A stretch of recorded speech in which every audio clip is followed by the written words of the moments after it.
Hi friends, தளபதி விஜய் அவர்கள் அரசியலுக்கு சென்று விட்டதால் ஜனநாயகன் அவருடைய கடைசி திரைப்படம் ஜனவரி 9ஆம் தேதியே ரிலீஸ் ஆக வேண்டியது.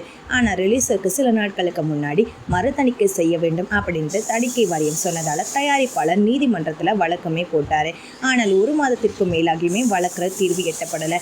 ஸோ அதன் அடிப்படையில் கடந்த பிப்ரவரி 5ஆம் தேதி படத்தை தயாரித்த கேவிஎன் ப்ரொடக்ஷன் நிறுவனம் நீதிமன்றத்தில் இருந்து வழக்கை வாபஸும் வாங்கிட்டாங்க. அதோடு மறுதணிக்கைக்குமே விண்ணப்பிச்சாங்க. சில நாட்களுக்கு முன்னாடி தான் தணிக்கை அதிகாரிகள் மும்பையில் படத்தை பார்த்தாங்களாம். ஆனால் சில காரணங்களால் படத்திற்கு இப்போது வரை தணிக்கை சான்றிதழ் கொடுக்கப்படாமல் இருந்துட்டு இருக்கு. ஆனால் திடீர்னு பார்த்தீங்கன்னா நேற்று இரவு இந்த படத்திற்கு யூஏ சான்றிதழ் கிடைக்க போவதாக ஒரு தகவலுமே வைரல் ஆகிட்டு இருக்கு. ஜனநாயகன் திரைப்படத்தை விஜய் அவர்கள் இந்த ஆண்டு ஜனவரியில் வெளியிட திட்டமிட்டிருந்தார். இதற்கு முக்கிய காரணம் என்னன்னு பார்த்தோம்னா, அதாவது படத்தில் அரசியல் வசனங்கள், காட்சிகள் அப்படின்னு நிறைய விஷயங்கள் இருக்குது. தமிழக சட்டமன்ற தேர்தலை மைண்டில் வச்சு தான் இந்த பிளான் விஜய் அவர்கள் போட்டிருக்காரு.